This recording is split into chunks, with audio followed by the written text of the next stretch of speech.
Assalamualaikum warahmatullahi wabarakatuh. Di sini kami dari kelompok 8 yang bertemakan tentang syarikah. Definisi syarikah. Secara bahasa, syarikah berarti al-ihtilat atau percampuran atau persekutuan dua hal atau lebih. Definisi syarikah menurut ulama fikih, syarikah adalah akad kerjasama antara dua orang yang bersekutu dalam modal dan keuntungan. Penetapan syarikah. Syarikah ditetapkan berdasarkan Al-Quran, Sunnah, dan Ijma'. Dalam Al-Quran, Allah Subhanahu wa Ta'ala berfirman, maka mereka bersekutu dalam yang sepertiga itu. An-Nisa ayat 12. Dan firman Allah, Bismillahirrahmanirrahim, wa inna katsiran minal khulata'i la yabghi ba'duhum 'ala ba'din illal ladzina amanu wa 'amilus sholihati wa qalilum ma hum. Shadaqallahul 'azim. Dan sesungguhnya kebanyakan dari orang-orang yang bersekutu itu, sebagian mereka berbuat zalim kepada sebagian yang lain, kecuali orang-orang yang beriman dan mengerjakan amal soleh, dan amal sedikitlah mereka itu. Surat Sad ayat 24. Yang dimaksud dengan orang-orang yang bersekutu adalah orang-orang yang bersekutu dalam sunnah Rasulullah SAW bersabda, Inna Allah ta'ala yaqulu anna thalithu syarikaini malam yahunna ahaduhuma sahibahu fa inna khana ahadahuma sahibahu khurajat min nasihima. Sesungguhnya Allah Subhanahu wa Ta'ala berfirman, Aku yang dari dua pihak yang bersekutu selama salah satu dari keduanya tidak mengkhianati rekannya. Jika salah satu dari keduanya mengkhianati rekannya, maka aku keluar dari di antara keduanya. Hadis riwayat Abu Daud dari Abu Hurairah. Said berkata, aku akan Barak pernah terlibat dalam persekutuan. Hadis riwayat Bukhari. Para ulama sepakat atas diperbolehkannya akad syarikah ini. Disebutkan oleh Ibnu Muzir. Macam-macam syarikah. Syarikah terbagi dalam dua macam. Yang pertama syarikah amla atau kepemilikan. Yang kedua syarikah ukut, kepemilikan. Syarikah amla yaitu adanya lebih dari satu orang memiliki satu barang tanpa ada akad kerjasama. Syarikah amla ini terjadi baik lantara adanya inisiatif adalah seperti dua orang diberi suatu pemberian atau mendapatkan wasiat berupa sesuatu dan keduanya menerima. Maka barang yang diberikan dan diwasiatkan menjadi milik mereka melalui cara persekutuan dalam syarikah. Demikian pula jika keduanya membeli sesuatu biaya yang ditanggung bersama, maka barang yang dibeli menjadi milik persekutuan di antara mereka berdua sebagai syarikah amla. Sedangkan syarikah amla yang terjadi melalui ketetapan yang mengikat adalah yang ditetapkan pada lebih dari satu orang secara mengikat tanpa ada upaya untuk mengadakan kepemilikan. Sebagaimana dalam masalah warisan, syarikah ditetapkan bagi seluruh ahli waris tanpa adanya inisiatif dari mereka, dan syarikah di antara mereka digolongkan sebagai syarikah amla atau kepemilikan. Sedangkan syarikah ukut adalah adanya dua pihak yang melakukan kerjasama syarikah pada harta dan keberuntungan yang dihasilkan darinya. Perkenalkan, nama saya Eki Novita Sari Putri Sentosa, NIM 1021900008.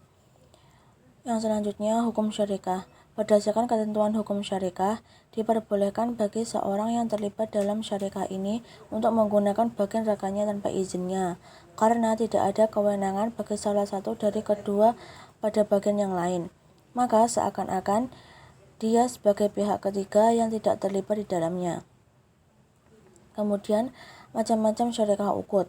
Syarikah ukut terbagi dalam beberapa macam sebagai berikut. Yang pertama, syarikah inan. Yang kedua, syarikah mufawadah. Yang ketiga, syarikah abdan. Dan yang terakhir, syarikah wujuh. Kemudian, rukun syarikah. Rukunnya adalah ijab dan qabul. Dengan demikian, salah satu dari kedua belah pihak berkata, "Aku bersekutu denganmu dalam hal begini dan begini." Kemudian, pihak kedua menjawab, "Aku terima." Hukum syarikah. Mazhab Hanafi membolehkan setiap bentuk syarikah yang telah dipaparkan di atas selama syarat-syarat yang ditentukan terpenuhi. Sedangkan mazhab Maliki memperbolehkan segala bentuk syarikah selain syarikah wujud. Kemudian mazhab Syafi'i tidak memperbolehkan segala bentuk-bentuk syarikah tersebut selain syarikah inan. Sedangkan mazhab Hambali memperbolehkan semuanya selain syarikah mufawadah. Syarikah mufawadah, yaitu akad kerjasama antara dua belah pihak atau lebih untuk bersekutu dalam suatu pekerjaan dengan syarat-syarat sebagai berikut. Yang pertama, adanya kesamaan pada harta. Kemudian yang kedua, kesamaan dalam tingkat kewenangan penggunaan. Kemudian yang ketiga, kesamaan dalam agama. Kemudian yang terakhir, masing-masing pihak yang terkait dalam syarikah menjadi penanggung rekannya terkait pembelaan dan penjualan yang harus dilaksanakannya, sebagaimana dia juga sebagai wakil dari rekannya. Jika kesamaan pada segi-segi ini terpenuhi, maka syarikah ini telah terjalin dan masing-masing pihak yang terlibat di dalamnya sebagai wakil sekaligus penanggung rekannya yang dapat dituntut oleh rekannya terkait akad yang dilakukannya dan dimintai pertanggungjawaban terkait seluruh tindakannya. Perkenalkan, nama saya Kusnul Aulia Fitri, NIM 102190018. Syarikah wujuh adalah dua orang atau lebih melakukan transaksi pembelian tanpa memiliki modal dengan mengandalkan kedudukan dan kepercayaan pada pedagang kepada mereka, dengan ketentuan bahwa syarikah di antara mereka berlaku pada keuntungan yang diperoleh. Ini adalah syarikah yang didasarkan pada tanggungan tanpa ada upaya pembuatan barang dan tidak pula dana. Syarikah abdan, yaitu dua pihak bersepakat untuk menerima suatu pekerjaan dengan ketentuan upah dari pekerjaan. Ini dibagi di antara keduanya sesuai dengan kesepakatan. Syarikah ini biasanya banyak terjadi pada tukang kayu, pandai besi, kuli angkot, penjahit, perancang, dan kalangan pengrajin lainnya. Syarikah hewan.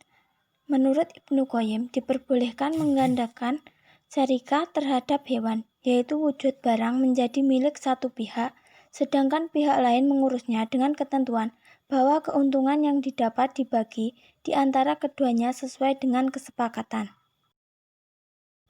Beberapa bentuk syarikah yang diperbolehkan. Ibnu Qudamah mencantumkan beberapa bentuk syarikah yang diperbolehkan. Dalam Al-Mughni, dia berkata, jika tukang pangkas rambut memiliki alat dan tidak memiliki tempat, sementara rekannya memiliki rumah, kemudian keduanya bekerja sama dalam syarikah, dengan ketentuan satu pihak bekerja dengan alatnya di rumah rekannya dan penghasilannya dibagi di antara keduanya, maka hal ini diperbolehkan, dan besaran upah sesuai dengan kesepakatan keduanya, karena syarikah tersebut sesuai dengan tindakan keduanya, sedangkan pekerja berhak mendapatkan keuntungan, sedangkan alat dan rumah tidak berhak mendapatkan apapun, karena keduanya digunakan dalam pekerjaan bersama. Syirkah takmin atau asuransi. Menurut Yang Mulia Syekh Ahmad Ibrahim yang melarang akad asuransi jiwa, beliau berkata, pada hakikatnya asuransi jiwa tidak diperkenankan. Kemudian asuransi yang akan dibahas di sini adalah jika peserta asuransi masih hidup dan setelah melunasi seluruh angsuran yang harus ditunaikan. Adapun jika dia wafat sebelum dapat memenuhi semua angsuran, sementara sebelum wafat dia baru menunaikan 1 angsuran saja, dan sisa angsuran yang harus dibayarkan bisa mencapai jumlah yang sangat besar. Karena besaran dana asuransi jiwa diserahkan penetapannya kepada dua pihak yang melakukan akad asuransi sebagaimana yang sudah lazim diketahui. Jika perusahaan menunaikan kepada ahli warisnya seluruh dana yang disepakati secara penuh atau kepada orang yang diberi kewenangan oleh peserta asuransi untuk menerima kewajiban perusahaan asuransi untuk ditunaikan kepada setelah dia wafat. Sekian dari kelompok kami, kurang lebihnya mohon maaf. Terima kasih. Wassalamualaikum warahmatullahi wabarakatuh.